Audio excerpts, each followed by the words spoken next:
বিয়ের এত বছর হয়ে গেছে, আমার মনে হয় আমি অনেকবার আমার হাতে রোস্ট পোলাও অনেক করেছি, কিন্তু এবার আমার ছোট ভাইয়ের বউ দায়িত্বটা আমাকে দিয়েছে রান্না করার জন্য।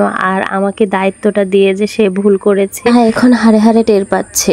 ভেবেছিলাম আপনাদের সাথে ভিডিওটা শেয়ার করব না, ভাবলাম সবসময় তো ভালো দিকটাই শেয়ার করি, একবার না হয় আমার খারাপ দিকটাই শেয়ার করি। তো হ্যালো এভরিওয়ান, আসসালামু আলাইকুম, কেমন আছো তোমরা সবাই? এই তো সকালবেলায় দেখছো রুটি আর ভাজি ছাড়া তো চলেই না। একদিন যদি রুটি না বানায় তাহলে দেখা গেছে কেউ ওই চা বিস্কিট এগুলো খেতে চায় না। প্রত্যেক দিন এত একটা বাজে অভ্যাস হয়েছে যে প্রত্যেক দিনই রুটি ভাজি পরোটা এগুলো লাগবে। তো যাই হোক, সকালে নাস্তাটা তো করে ফেলেছি। আমাদের ঘরে একটা কমন জিনিস আছে যে পরের দিন কি রান্না হবে সবাই কিন্তু আগের দিনই বলে রাখে। তো যাই হোক, আগের দিনে কিন্তু সবাই বলে রেখেছিল যে রোস্ট আর পোলাও খাবে। তো তার আগে বলে রাখি, এই ভিডিওটা হচ্ছে কিন্তু শুক্রবারের, আর শুক্রবারে কিন্তু সবারই একটু ভালো মন্দ খেতে ইচ্ছে করে, কারণ সবাই ঘরে থাকে।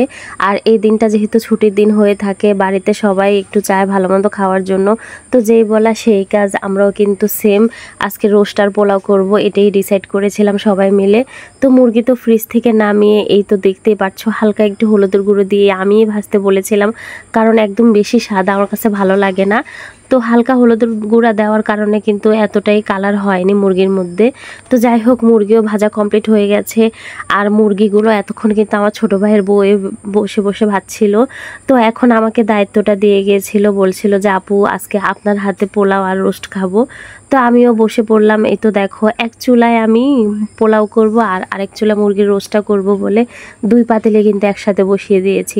আসলে কথায় আছে না, দুই নৌকায় দুই পা দিয়ে চলা যায় না, মাঝপথে যে কোনো এক নৌকা ডুববেই।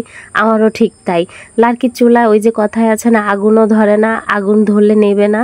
তো আমারও সেম, প্রথমে তো আগুন ধরছিল না, আমিও লার্কি একটু বেশি করে দিয়েছিলাম। আর লার্কি বেশি করে দেওয়ার কারণে আমারও যে এমনটা হবে আমিও বুঝতে পারিনি। এক চুলায় তো আমি মুরগির রোস্ট বসাবো বলে ওখানে মশলা কষাচ্ছিলাম, আর এই ফাঁকে যে পোলাও বসাবো এখানে যে পেঁয়াজ ভাজি করতে দিয়েছি, পেঁয়াজগুলো যে পুড়ে যাবে আমি সেটা ভাবতে পারিনি। আর পেঁয়াজগুলো যে পুড়েও গেছে সেটাও আমি দেখিনি, তাড়াহুড়ো করে পোলার চালও দিয়ে দিয়েছি এর মধ্যে। আর পোলার চালটা যখন লাড়া দিয়েছিলাম তখন তো আমি দেখে অবাক হয়ে গেছি, এখন কি করব, পেঁয়াজগুলো তো আর উঠাতে পারবো না। তো কি করব, এর মধ্যে আমি রসুন বাটা আদা বাটা দিয়ে দিয়েছি, আর পরিমাণ মতো লবণও দিয়ে দিয়েছি। আর এদিকে মুরগির রোস্ট রান্না করব, কিন্তু মুরগির রোস্টের মশলা দিতে ভুলে গিয়েছিলাম। তো আবারও মুরগির রোস্টের মশলা দিয়ে আমি একটু পানি দিয়ে দিয়েছিলাম, কারণ মশলাটা একটু কষাতে হবে ভালো করে। তো মশলা কষাতে কষাতে পোলার চালটাও এদিকে আরেকবার লাড়া দিয়ে পানিও দিয়ে দিয়েছি। আমার কাছে এতটাই খারাপ লাগছিল যা বলার বাহিরে, যে আজকের পোলাওটা না জানি আমার কেমন হবে।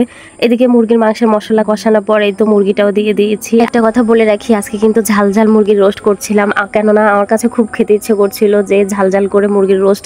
তো আমার মনের মতোই কিন্তু আমি রান্না করছিলাম। রোস্টটা কিন্তু অনেক মজাও হয়েছিল, কিন্তু পোলাওটা যে এমন হয়েছে আমি দেখে তো খুব মন খারাপ হয়েছিল।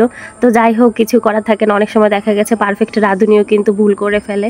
আমার আজকে এই ভুলের কারণে আমার মনটা তো খারাপ হয়েছে, আর পোলাওর কালারটাও কিন্তু চেঞ্জ হয়ে গেছে। আসলে বন্ধুরা কি বলবো আর, বলো তো আমার মতো ভুল তোমাদের কার কার এরকম হয়ে থাকে? তো যাই হোক, আমার ভিডিওটি যদি ভালো লেগে থাকে তাহলে সবাই লাইক কমেন্ট এবং শেয়ার করে দিবে, আর আমার চ্যানেলটি ফলো দিয়ে পাশে থাকবে। আর দেখা হবে আবার নেক্সট কোনো ব্লগে, ততক্ষণে সবাই ভালো থাকো, আল্লাহ হাফেজ।